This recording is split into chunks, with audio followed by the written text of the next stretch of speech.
그럼 바로 지금부터 주제 발표를 듣도록 하겠습니다. 첫 번째 주제 발표는 소상공인 지원 정책과 전망을 주제로 남윤영 중소기업연구원 연구원님께서 발표를 해주시겠습니다.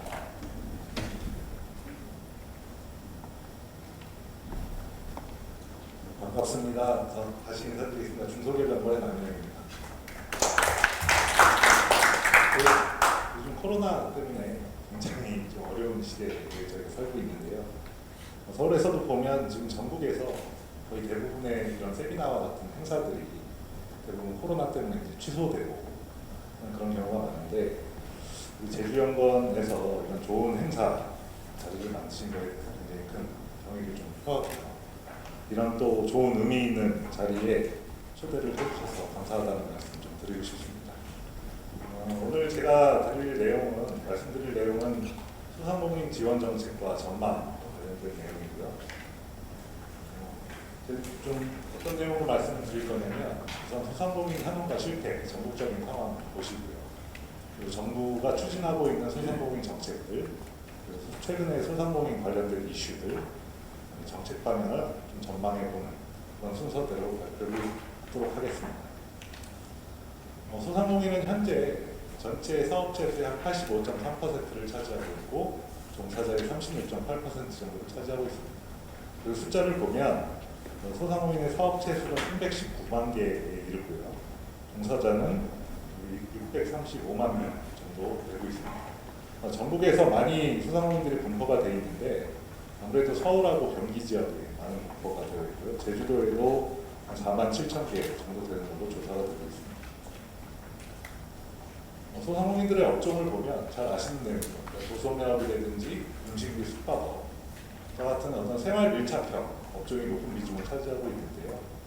도소매업이나 음수업, 숙박, 음식점업, 개인 사업이 합쳐서 전체 소상공인의 한 70% 정도를 차지합니다. 그만큼 우리 경제에 굉장히 많은 영향을 미치고 있는 소상공인들 중에서도 생활 밀착형 업종들이 굉장히 높은 비중을 차지하고 있다고 볼 수가 있겠고요. 많이 나오는 얘기입니다. 과당 경쟁이 굉장히 심화되어 있는 그런 상태입니다. 인구 1000명당 사업체 수를 보면 우리나라 같은 경우에는 도소매업이 17.3개, 미국이 1.8개, 일본이 7.2개 정도 되니까 선진국에 비해서 굉장히 높은 도소매업 사업체들이 존재를 한다고 볼 수가 있겠고요. 숙박업 시점도 마찬가지입니다. 우리나라 같은 경우는 인구 1000명당 12.7개, 미국은 0.6개, 일본은 3.9개.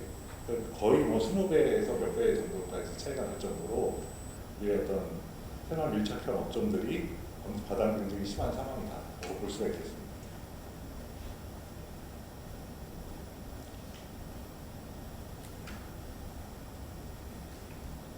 소상공인의 실태를 보면 창업과 폐업이 빈번하게 발생하는 다산다사의 생태계를 가지고 있습니다.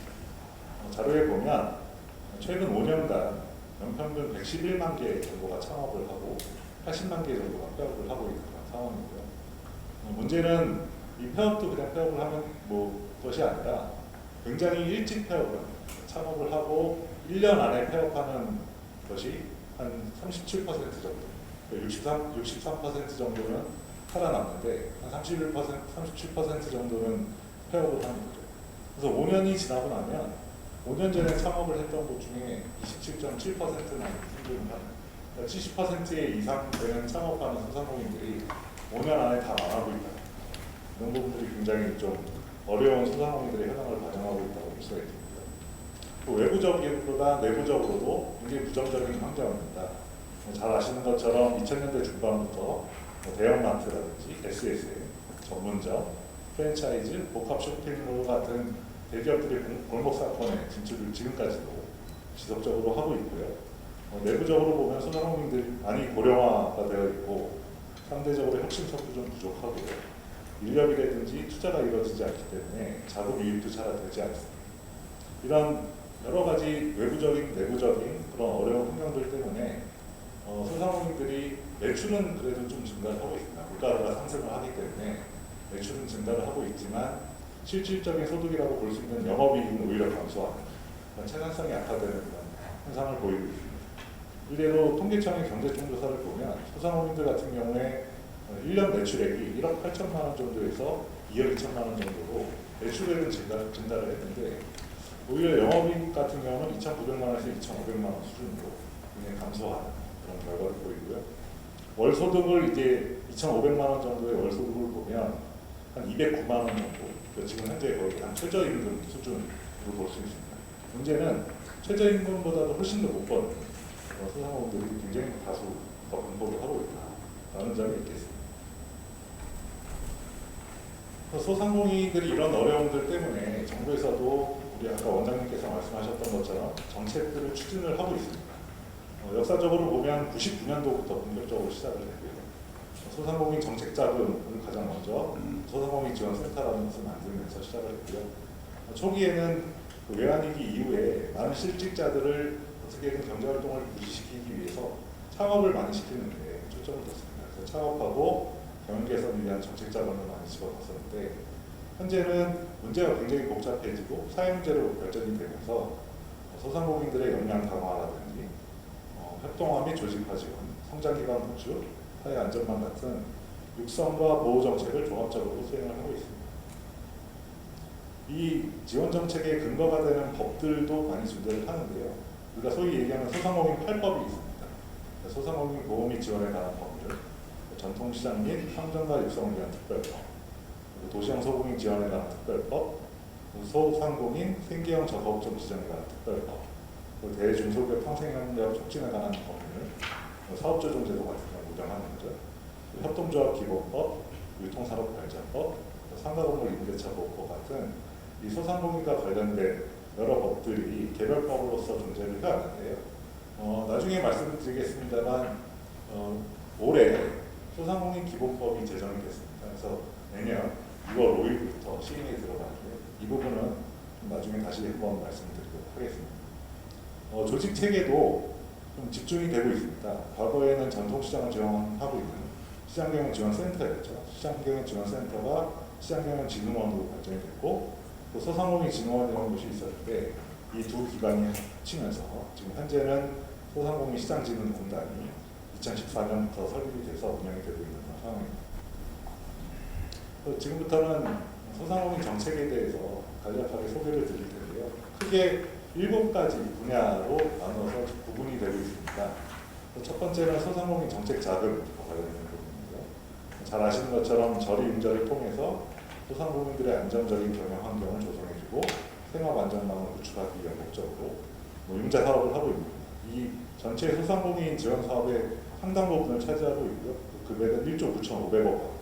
아마 추경까지 더 합치면 2조가 훨씬 더 훌쩍 넘는 그런 자금이 투입이 되고 있는 상황입니다. 아마 시중의 은행보다는 조금 더 저렴한 그런 자금을 지원을 하고 있고요. 대출 한도는 최대 7천만 원인데 소공인이라든지 사업자랑 같은 경우는 좀 더 많은 금액을 지원을 하고 있습니다. 성장 기반 자금과 경영 안정 자금 크게 두 가지로 나눠서 대출이 이루어지고 있는데 성장 기반 자금 같은 소공인 특화 자금이나 성장 촉진 자금 같은 경우는 소상공인 시장진흥공단에서 직접 대출을 시행을 하고 있고요. 경영 안정 자금은 은행을 통해서 대출이 시행되고 있습니다. 두 번째는 소상공인 창업과 관련된 지원인데요. 신사업 창업 사관학교라고 성장 가능성이 높은 유망 아이템을 선발을 해서 이들 사업화까지 패키지로 지원을 해주는 그런 사업입니다. 그래서 이론 교육이라든지 점퍼 경영 체험 교육, 멘토링, 사업화 지원, 졸업생 사후 지원 같은 다양한 사업들을 패키지로 지원을 해주고 있는 사업이고요. 사이버 평생 교육원이라고 직체 교육이 워낙 어렵기 때문에 소상공인분들은 가게를 이제 벗어날 수가 없는 현실이죠. 그래서 이런 분들을 위해서 온라인으로 평생학습 서비스를 제공해주고 있고요. 생활혁신형 창업 지원이라고 생활 분야의 틈새 시장에 혁신형 창업을 할 경우에 최대 2천만 원까지 어떤 실패를 두려워하지 않는 그런 소상공인들에게 지원해주는 그런 융자자금 같은 다양한 지원들이 좀 이루어지고 있습니다. 그리고 상권정보 시스템도 운영이 되고 있는데요. 16개의 데이터를 활용을 해서 상권 분석 정보를 제공하고 있는데 상권 분석, 경쟁 분석, 입지 분석, 수익 분석 같은 상권 정보도 제공해주고 컨설팅도 같이 해주고 업소 현황이라든지 업무 현황, 매출 현황, 지역 현황, 임대 시세까지 통계 자료도 같이 제공해주고 있습니다. 세 번째는 소상공인 성장 지원인데요. 제가 이 양이 많아서 두 페이지로 나눠봤습니다. 소상공인 경영교육, 잘 아시는 것처럼 수요자 중심의 맞춤형 교육 진행을 하고 있고요. 소상공인 역량 강화 사업으로 경영이나 마케팅 전략, 비법 노하우 전수, 이런 컨설팅과 무료 법률 지원도 같이 해주고 있습니다. 소상공인이 협업 활성화는 조직화 협업과 같은 협동조합 지원 사업이 여기 있다고 볼 수가 있고요. 나들 가게 육성으로 해서 잘 아시죠? 동네 슈퍼마켓의 경쟁력을 강화하기 위해서 점포 경영 지원이라든지 조직화 지원, 나들 가게 육성 선도 지역을 지정해서 지원해주는 그런 사업들을 하고 있습니다. 중소 슈퍼의 협업화도 지원을 해주고 있는데요. 동네 슈퍼의 조직화 협업화 및 중소유통 물류센터를 통한 그런 지원도 함께 해주고 있습니다. 소상공인 성장 지원에는 또 다른 지원 사업들이 있는데요. 상생협력 프랜차이즈 육성이라고 해서 상생 가맹 공부 프랜차이저와 프랜차이지들이 또 어떤 상생 모델을 우수하게 만들어 갖고 오면 거기에 따른 지원이 같이 이루어지고 있는 프로그램도 있고요. 유망한 소상공인들이 프랜차이즈로 좀 발전하고 싶다라고 했을 때 지원해주는 유망 프랜차이즈 지원. 그 프랜차이즈의 수준을 좀 평가를 해서 이 프랜차이즈들이 어떤 좀 더 역량을 좀 높일 수 있는 프랜차이즈 브랜드의 수준을 평가해서 역량 강화를 지원해주는 프로그램도 있습니다. 그리고 최근에는 100년 가게 육성이라고 해서 30년 이상 소상공인들을 좀 선발을 해서 홍보를 한다든지 그들의 노하우를 잘 분석을 해서 그냥 전수도 해주고 롤모델도 만들어서 배포하는 확산시키는 그런 사업이라고 할 수가 있습니다. 온라인 팔로우 지원이라고 해서 소상공인들이 온라인에 진출을 직접적으로 하기 힘들기 때문에 어떤 전자상거래도 좀 도와주고 오토 서비스 같은 채널에도 입점 도와주는 사업도 진행을 하고 있습니다. 그리고 이건 최근에 만들어진 사업인데요. 스마트 상점 기술 보급 사업이고 4차 산업혁명의 기술을 지금 현재 운영하지 못하고 있는 소상공인들에게 접목시켜주는 사업도 진행하고 있습니다. 네 번째는 소상공인 재기 지원인데요. 희망 리턴 패키지라고 해서 영세 소상공인의 안정적인 폐업과 임금 근로자로의 재기 지원도 이루어지고 있고 재기 지원 센터를 많이 설치를 해서 폐업과 재기를 원스톱으로 지원해주는 그런 조직 체계도 갖추고 있습니다. 재창업 패키지라고 해서 업종 전문 교육, 멘토링을 지원을 해서 성공적인 재창업 및 업종 전환을 유도하는 그런 사업도 실시를 하고 있고요. 1인 소상공인에 대해서 고용보험료의 한 80%가 정부에서는 30에서 50%, 지자체에서 한 30%를 더해서 최대 80%까지 지원을 해주는 그런 사업도 진행하고 있습니다. 다섯 번째는 소공인 특화 지원인데요. 10인 미만의 제조업자들을 소공인이라고 하고요. 소공인들을 위해서 소공인 특화 지원 센터를 전국에 한 34개 정도 설치를 해서 소공인들이 많이 모여있는 곳에 아무래도 센터가 설치가 되겠죠. 그분들이 업종이나 지역 특성을 고려를 해서 현장 밀착형으로 지원을 해주는 그런 사업이고요. 소상공인들이 많이 집적되어 있는 집적지구에 공동 전시장이라든지 공동 장비, 공동 인프라를 구축해주는 공동기반 시설도 진행하고 있습니다. 소공인들이 만든 제품이 판로 확보가 굉장히 어렵기 때문에 소공인 제품의 판로 개척을 위한 맞춤형 현장 서비스 지원인 제품 판매 속지 사업도 진행을 하고 있고요. 기술 개발 지원을 통해서 기술 경쟁력 및 부가가치 향상 기반을 마련해주는 제품 및 기술가치 향상 사업도 진행하고 있습니다.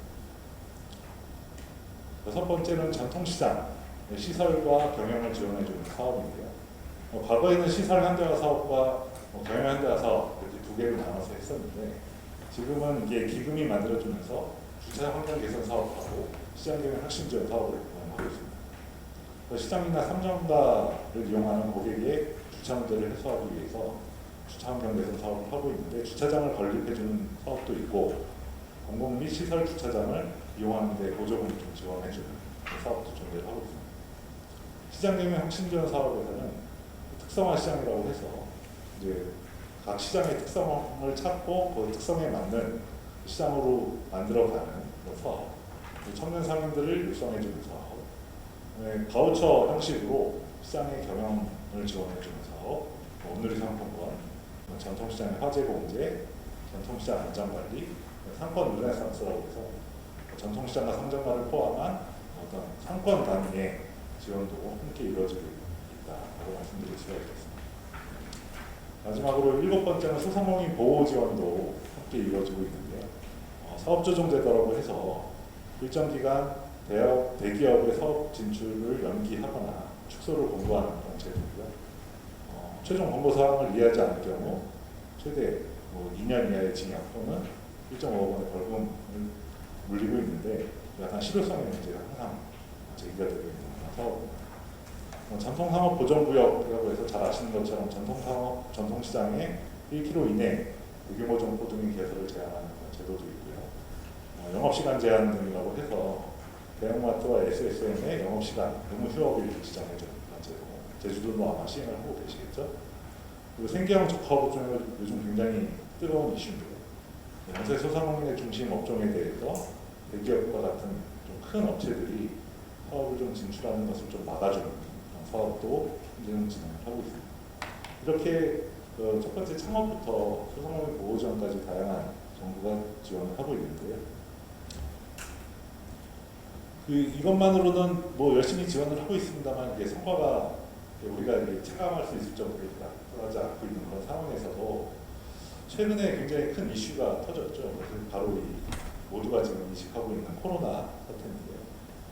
코로나에 따라서 소상공인들이 굉장히 영향을 많이 받고 있습니다.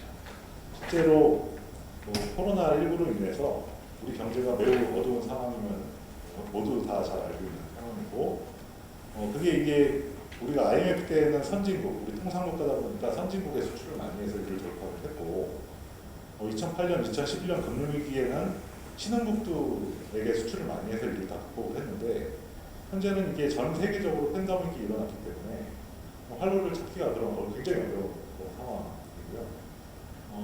우리 전문가들이 V자, U자, L자형 이렇게 추세를 보일 거다라고 하지만 제가 보기에는 아직까지 L자가 시작도 되지 않았다. 여기서 더 얼마나 떨어질지 굉장히 불안한 상황으로 보여집니다. 소상공인과 전통시장 매출도 저희가 중소기업, 중소벤처기업이죠. 중기부에서 조사를 해서 지금 매주 발표를 하고 있는데요. 이게 높으면 높을수록 더 안 좋은 겁니다. 그러니까 지금 소상공인 전통시장의 매출액이 코로나 사태 이전하고의 비교값인데요. 얼마나 감소했냐라고 물어봤더니 한 3월, 4월 초기까지는 굉장히 심각했습니다. 이게 한 70% 정도까지 급감을 했었는데, 그러니까 70%가 급감하죠. 매출액이 그 전에 비해서 30% 정도밖에 안 나오는 그런 상황까지 갔다가 최근에는 조금씩 이제 안정기에 들면서 회복이 되고 있는 추세. 6월 8일 마지막으로 조사했을 때는 한 30% 수준이다. 과거에 비해서 한 70% 정도로 장사가 되고 있다라고 지금 현재 응답을 하고 있는 그런 상황입니다. 물론 이게 안정화가 된다고 해서 이게 과거에 이렇게 복귀되는 것은 아니고요. 소상공인들의 앞으로의 어려움이 좀 더 걱정이 되는 그런 상황입니다. 두 번째는 우리 아까 원장님께서도 말씀하셨지만 비대면 시대에 돌입하고 있다는 점인데요.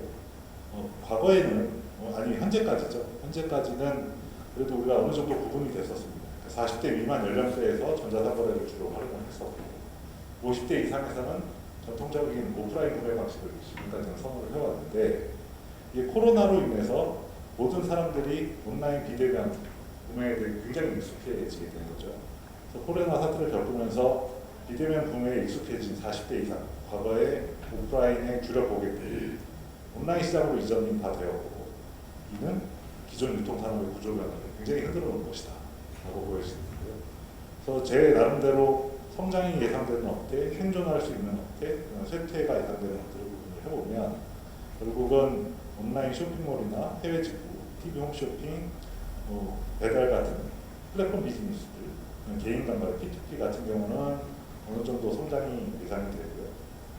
생존할 수 있는, 그나마 그래도 생존할 수 있는 업태는 백화점이라든지 다이소 같은 어떤 특화된 업태들, 아니면 멀티테이먼트 업태, 복합 쇼핑몰 같은, 아니면 편의점 같은 그런 시기성이 높은 업태, 그러니까 특별한 서비스를 제공해주는 업태들은 그나마 어느 정도까지는 생존이 가능할 것 같다. 근데 문제는 쇠퇴가 예상되는 업체겠죠. 대형마트나 SSM 같은 생필품 매장들 제일 먼저 타격이 클 것으로 보여지고요. 중소형 지역 거점들이 중규모의 슈퍼마켓 굉장히 어려워질 것으로 보여지고 전통 방식을 고수하고 있는 다수의 도소매업, 음식, 개인 서비스업 같은 소상공인들도 다 함께 굉장히 어려워질 것으로 지금 예상이 되고 있습니다. 그래서 소비자의 언택트 중심의 구매는 소상공인들에게도 또 다른, 지금과는 다른 영업 방식의 변화를 요구하게 될 것입니다. 비대면에 익숙해진 소비자들의 요구에 맞춰서 소상공인에게도 분명히 변화 요구가 증가할 것으로 보여지고요. 소상공인분들 중에서도 변화에 성공하는 소상공인분들이 계실 거고 실패하는 소상공인분들도 계시겠죠. 그래서 어떤 이런 전통 방식을 고수하는 소상공인하고 변화 관리에 성공하는 소상공인하고 양분될 것으로 그렇게 보여집니다. 그래서 앞으로 지금 현재 이제 이런 정책과 좀 이슈들을 봤는데요. 앞으로의 정책을 좀 예상을 해보면 모두에 말씀드렸던 것처럼 소상공인 기본법 중심의 정책으로 정부에서는 아마 추진을 할 것으로 보여집니다. 내년 2월 5일부터 법이 시행되고요. 이 소상공인 기본법에 어떤 여러 가지 특징들이 있는데 가장 큰 특징은 성장 단계별로 육성 시책을 한다. 그리고 공정 경쟁이나 사회 안전망 같은 보호 시책을 둘 다 포함을 하고 있다는 점이고요. 또 주목할 것은 소상공인의 정의를 과거에는 이제 상시 근로자 수로 우리가 해놨었는데 소상공인에서 좀 벗어나는 소상분들이 계시잖아요. 그러니까 과거에 5인 미만, 10인 미만 어떤 상시 근로자 수로 소상공인이냐 아니냐라는 한 범위 기준을 정했었는데 지금까지 어제까지 소상공인이었다 오늘부터 소상공인이 아니신 분들이 계실 겁니다. 그러니까 그분들에게 3년간의 유예 기간을 줘서 상시 근로자 수가 좀 늘어난다 하더라도 또는 매출액이 조금 늘어난다 하더라도 한 3년 정도까지는 성장 다달이 정책에 잘 수용할 수 있도록 기회의 시간을 좀 드린다라는 그런 점입니다. 그래서 아마 이 어떤 소상공인 기본법의 틀에 맞춰서 정부가 소상공인 정책을 앞으로도 운영을 할 것이다라고 보여지고요. 다른 하나는 디지털 스마트화의 추진입니다. 그러니까 4차 산업혁명 시대이기 때문에 우리가 이 코로나 이후의 비대면 시대를 어떻게 우리가 준비할 것이냐라고 하는 답을 정부에서는 디지털화와 스마트화로 좀 보고 있는 것 같습니다. 그래서 우리 사회는 어떤 디지털 중심의 스마트화를 앞으로도 계속 요구를 받을 것이고요. 인터넷이라든지 인공지능, 로봇, 빅데이터와 클라우딩, 3D 프린팅 같은 디지털 산업 전반적으로 디지털 산업이 전부 다 흡수가 될 것으로 보여지고요. 디지털 신기술이 모든 분야의 제품 서비스의 생산, 마케팅, 운영, 다양한 분야에서 도입될 것으로 보여집니다. 이런 환경에서 말씀드린 것처럼 소상공인에게도 어떤 스마트한 정책, 이런 도입이 굉장히 시급하다고 보여지고요. 모바일 이용도 굉장히 많이 증가되고 언택 경제가 가속화되는 상황에서 지금 현재 대응력이 부족한 소상공인에게 신속한 스마트화 정책을 개발해서 보급하는 것이 중요하겠다라고 보여지고요. 소상공인 수준에 적합한 스마트화 정책이 필요할 것으로 보여지는데 모든 소상공인들이 다 스마트화하기는 굉장히 시간과 많은 예산이 필요할 것으로 보여지고 소상공인들이 가지고 있는 현재 수준들이 있습니다. 저는 크게 세 가지로 보고 있는데요. 같은 디지털화라고 하더라도 디지털라이제이션, 디지털 트랜스포메이션 이 단계별로 그 적합한 소상공인들의 디지털화 지원이 함께 이루어지지 않을까 생각을 하고 있습니다. 마지막으로 코로나 극복을 위한 재기 지원도 확대될 것 같은데요. 코로나 사태가 좀 어느 정도 진정이 되고 나면 저는 소상공인의 폐업이 그때부터 많이 일어날 것으로 보여집니다. 그렇게 예상을 하고 있는데요. 우리가 생각해보면 크게 한 3가지 정도의 현상이 발생될 것 같습니다. 코로나로 인해서 직접적으로 매출이 감소해서 영업 악화가 많이 나타날 거고 이를 극복하지 못하고 폐업하는 거. 장기화된 경제 악화가 대량의 실직자를 발생시키고 높아진 실업률은 소상공인 분야 창업을 굉장히 많이 만들어낼 것으로 보여지고요. 이런 또 우리가 과거에 겪었던 과당 경쟁은 또 굉장히 심해질 것으로 보여집니다. 그리고 폐업 후에 재창업을 준비하던 예비 소상공인이라든지 취업을 준비하던 예비 근로자들이 갈 자리가 없어져. 그러니까 과거에는 전통적인 어떤 그 오프라인 산업에서의 일자리들을 많이 만들었었는데 이제 언택트 시대가 되면서 그런 일자리들이 점점 사라졌기 때문에 그걸 준비하던 어떤 예비 창업자나 예비 취업자들이 이제 갈 데가 없어져. 일자리도 물론 많이 감소할 것이고. 이런 차원에서 보면 소상공인 이 코로나 사태 이후에 소상공인과 관련된 굉장히 부정적인 그런 상황이 많이 나타날 것으로 보여집니다. 그래서 뭐 스마트화도 좋고 물론 같이 병행을 하면서 진행을 해야 되겠지만 당분간은 폐업에 대한 지원, 재기에 대한 지원, 이런 소상공인의 안전망과 관련된 지원이 굉장히 확대되지 않을까 하고 그런 전망을 해보게 되고요. 소상공인의 폐업은 매우 높은 수준으로 사회적 비용을 발생하기 때문에 가능하면 폐업하지 않도록 굉장히 좀 지원을 많이 해주는 그런 방향을 쓰지 않을까 생각이 들고요. 그러니까 불가피하게 영업을 포기할 수밖에 없는 그런 소상공인 같은 경우에 폐업을 하더라도 굉장히 소프트하게 폐업할 수 있는 또 지원 정책이 많이 만들어질 것으로 보여집니다. 그리고 새로운 시대에 접목될 수 있는, 그러니까 언택트 시대나 스마트와 디지털 이런 걸로 제기할 수 있는 그런 다양한 지원 방안이 많이 만들어질 것으로 보여진다고 말씀드리면서 제 발표를 마치겠습니다. 감사합니다.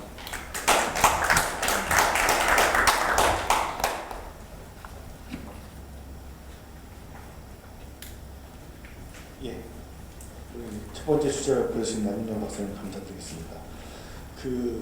방금 전에 참석을 하셨는데 우리 도의회 바쁜 와중에서도 참석해 주신 문경은 제주특별자치도 농수축경제위원님 참석해 주셨습니다. 큰 박수 좀 주시고. 그리고 손영준 제주특별자치도 일자리 경제통상국장님도 참석해 주셨습니다. 네, 계속해서 두 번째 발표는 포스트 코로나 시대 제주 소상공인 현황 및 지원 정책 방향을 주제로 한승철 제주연구원 연구위원님께서 발표를 해주시겠습니다. 소개받은 제주연구원의 한승철입니다.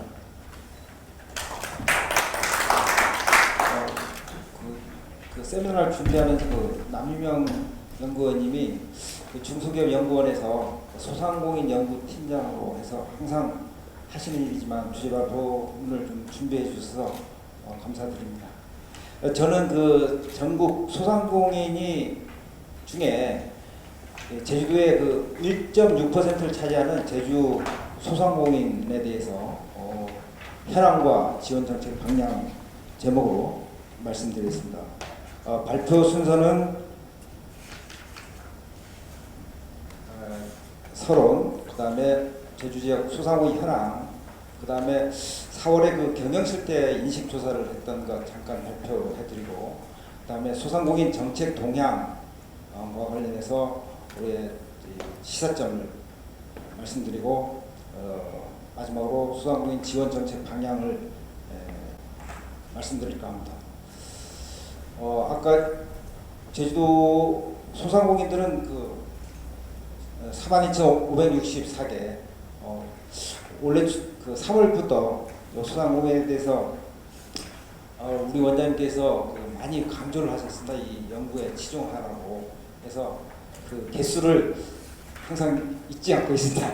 언제나 이거는 전혀 잊어버리지 않을 것 같습니다. 방역과 경제가 참 충돌되고 있는 상황. 그래서 지금 제주 지역 소상공인 애로사항도 전국 마찬가지로 매출 감소에 따른 소득 감소, 그 다음에 인건비나 공공요금, 임대료 등은 매출이 감소되더라도 계속 지원이 들어가는 고정 비용이 되겠습니다. 아까 소상공인은 풀뿌리 경제라고 원장님도 말씀하셨습니다만 삼성 같은 대기업도 다 점포에서 시작됐습니다. 그런 부분인데 일자리를 창출하고 또 서민들의 소득을 보장해 주는 게 소상공인 사업체인데 오늘은 지원제도에 점검하고 정책 방향을 모색해 보도록 하겠습니다. 소상공인 현황을 잠깐 살펴보겠습니다. 5인 미만의 기업인데 그 중에서 제조, 건설, 광업, 운수만 10인 미만으로 좀 예외를 되어 있고 그 나머지는 다 5인 미만의 사업장을 소상공인 사업장이라고 하고 있습니다. 그 다음에 관련 법률로는 아까 남 팀장님께서 말씀하셨듯이 2월 5일 날 소상공인법과 소상공인 기본법, 소상공인 기본법이 제정됐습니다. 그래서 내년 2월부터 시행되는데 이와 관련해서 어떤 체계적인 어떤 소상공인 지원이 더 이루어지지 않을까 생각됩니다. 개수로는 42,564개, 그 다음에 총 종사자 수는 92,613명으로 되어 있습니다. 2018년 총 매출액은 제주지역 7조 4,775억 원에 달하고 있습니다. 이 중에서 숙박 및 음식점업이 35.8%, 그 다음에 도소매업이 30.1%, 협회단체 수리 개인 서비스업이 9.3% 순으로 잡히고 있습니다.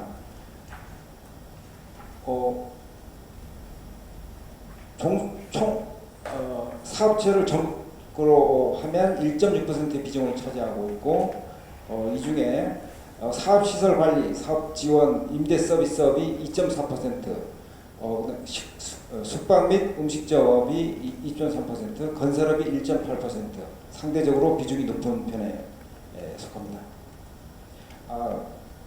그 다음에 지금 김치훈 소상공인 경영 지원센터장님도 참석했습니다만 9월 말에 제주지역 소상공인 실태조사가 용역 추진되고 있습니다. 그래서 2008년 기준은 이렇지만 올해 제주도의 소상공인 전체 사업체는 얼마인지 그 결과가 나오는데 이 소상공인 사업체 조사는 이 중소벤처부가 작년에 발표한 자료에는 9만 개 정도로 발표했습니다. 근데 그게는 임대업과 전자상거래, 가구 내 생산활동 등이 포함되어 있어서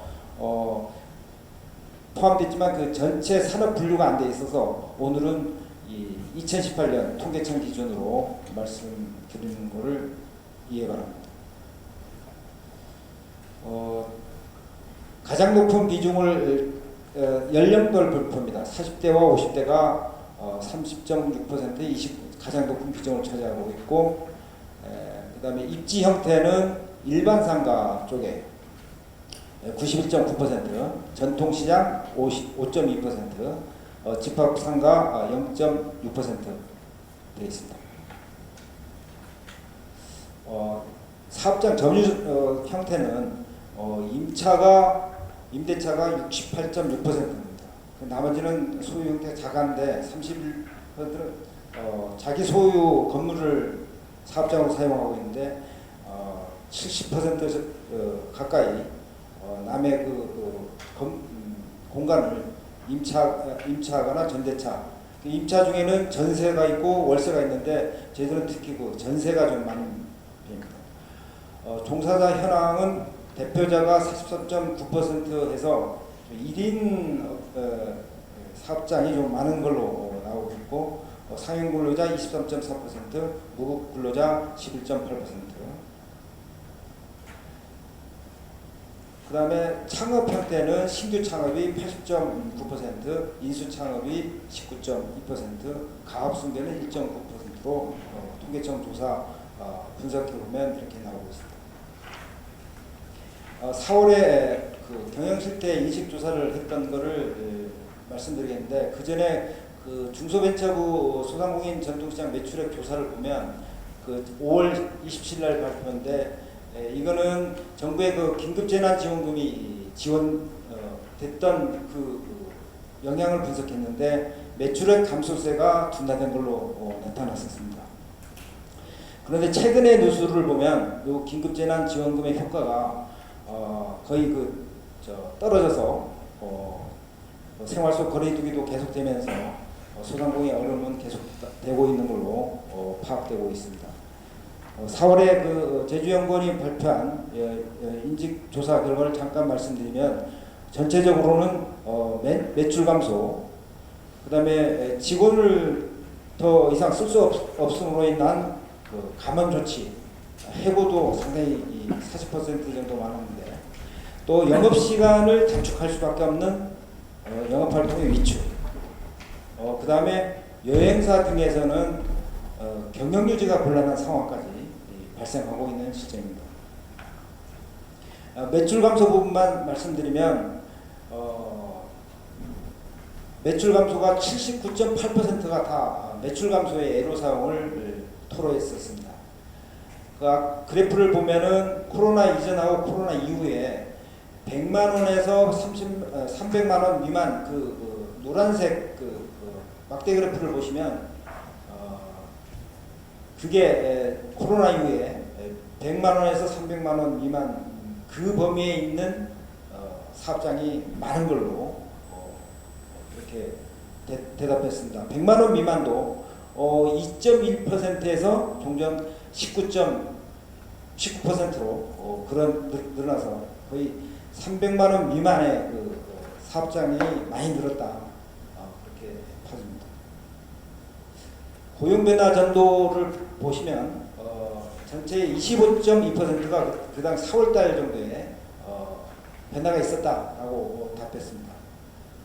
그 다음에 지원 고용 변화 형태는 해고가 41.3%, 시간 선택 23.5%, 무급휴직 22.7%, 그 외 12.5% 순으로 답했습니다.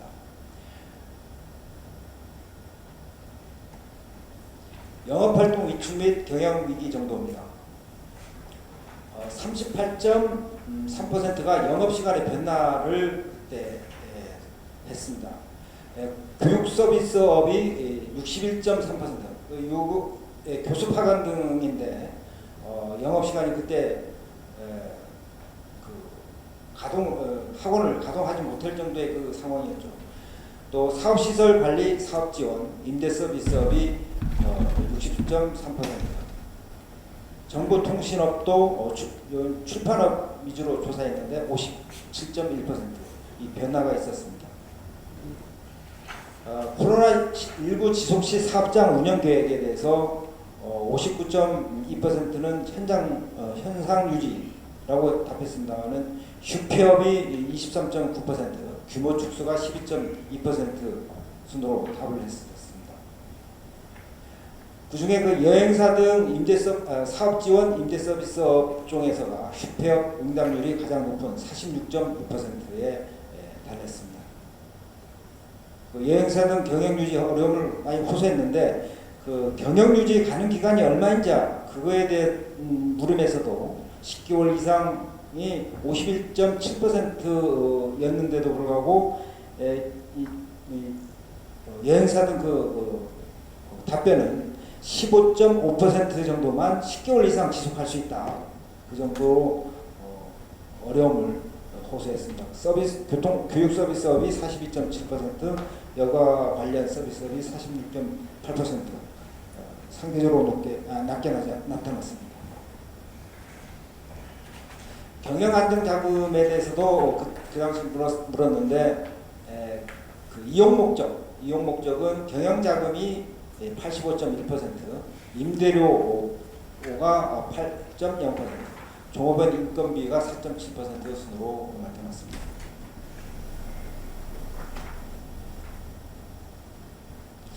소상공인 정책 동향입니다. 과 시사점을 말씀드리겠습니다. 아까 정부의 소상공인 지원 정책에 대해서 남 팀장님께서 말씀하셨습니다만은 코로나 이후 정부는 3월 19일 날 민생금융 안정 패키지 프로그램을 발표했습니다. 발표해서 추진했는데 당초는 50조 원 플러스 알파 정도로 시작됐던 것이 135조까지 이게 늘어났습니다. 정부는 중소벤처부를 중심으로 또 기획재정부의 예산을 확보해서 특례 보증 확대, 그다음에 사회보험료 등 고정비용 완화, 소비 촉진 유도, 소상공인 세제 지원 등의 이 민생금융 안정 패키지 프로그램을 추진했습니다. 지자체 특화 지원 정책도 한번 살펴봤는데 서울시가 가장 잘 나가는 게 착한 임대료 운동 대대적 실시로 좀 파악됐습니다. 부산시는 영세 소상공인 18만 6천 명에게 현금 100만 원씩 지원했고, 경기도는 수출 피해 지역 지원을 했고, 광주광역시는 상하수도 요금 감면, 경상북도는 카드 수수료 지원이 눈길을 끌었던 시책이었습니다. 경상남도는 고용산재보험료 지원. 제주도 소상공인 지원 사업들도 신규 사업도 있고 확대 사업도 있습니다만은 전체 원래 그 187억 원이 국비 포함해서 지원되고 있습니다. 신규 사업으로는 제로페이 홍보가 있고, 그다음에 소상공인 활성화 지원, 그다음에 서귀포시 소상공인 박람회 개최, 나머지 기존 사업들도 지원되고 있고, 두 번째로는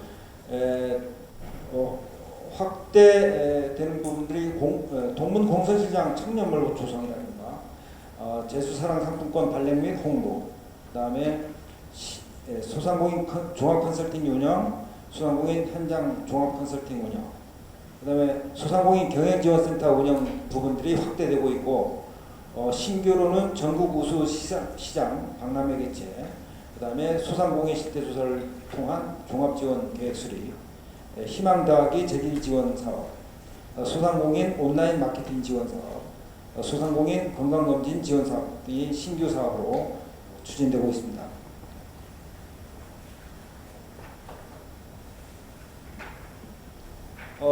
소상공인 지원 정책 동향과 그의 시사점을 보면 정책 자금에서부터 창업, 성장, 재기 등의 생애주기별 지원 등이 계속 정부에서나 그와 연계해서 제주도에서도 지원되고 있습니다. 또 소상공인 지원 관련 주체들은 중소벤처부와 그 산하, 중앙부처 산하기관들이 있고, 소상공인 시장진흥공단 같은 게 있고, 지방자치단체에서도 이게 지역의 그 소상공인에 전적으로 책임지고 있고, 그 관련된 신용보증재단, 경제통상진흥원 등이 다 소상공인 관련 지원 부서가 되겠습니다. 코로나19 대응 조치로는 아까 민생금융안정 패키지 프로그램이 가동되어 있는 부분. 그런데 제주도는 그 입도 관광객이 급격히 감소한 부분이 되겠습니다. 요거는 자료를 읽어보시면 엄청나게 줄어든 부분이 알 수 있고, 긴급 재난 지급 이후 소상공인 그 매출이 반짝했습니다만 여전히 그 매출 감소, 고용 비용은 계속 늘어나고 하는 부분이 있는데, 이 소상공인들이 정상적인 영업 활동에 가능하고 소득이 정상적으로 회복하려고 하면 특단의 대응책들이 발굴되어 지원하는 것이 필요하다는 시사점을 얻을 수 있을 겁니다. 또 코로나19는 아까 원장님도 말씀하셨지만 현재 진행형이고, 결론적으로는 휴폐하지 않고 경영을 유지할 수 있는지는 정부와 지자체 차원의 정책 지원을 통해 매출 감소의 문제, 경영 자금의 문제, 고용의 문제, 휴폐의 문제 등이 해소되는지 여부에 따라서 좌우될 것이다. 그렇게 결론을 내릴 수 있습니다. 정부는 2020년 하반기 경제정책 방향을 제시하고 있습니다. 경제정책 방향에서도 자영업자, 소상공인 생존지원 정책 방향을 제시하고 있으므로 제주도에서도 이와 연계해서 정책 방향을 조정하고 보완할 필요가 있다. 그래서 제가 세 가지로 제주도의 정책 방향을 제시했습니다. 첫째는 제주 소상공인들이 경영 유지를 담보해낼 수 있는 예산 및 시책 지원 내용이고, 두 번째는 중앙정책과 연계한 디지털 전환 등 신규 사업을 제주도에 많이 추진할 수 있도록 하는 부분, 세 번째는 중장기적인 제도적 기반을 마련하는 것으로 정리를 했습니다. 예산 및 시책 지원 부분에 대해서는 매출 확대를 위한 착한 소비 운동을 우리가 좀 범도민적으로 한번 해볼, 지금도 관광협회나 다 추진하고 있지만 범도민적으로 좀 캠페인을 해서 선결제 부분도 도사나 유관기관 중심으로 해서 확산될 수 있도록, 또 개인들이 또 선결제 그 문화가 좀 이루어질 수 있도록 하는 범도민적인 운동이 필요하다. 또 안심 하고 이용할 수 있는 다중 이용 시설 점포를 클린존 점포를 좀 확대해서 홍보하는 부분. 그래서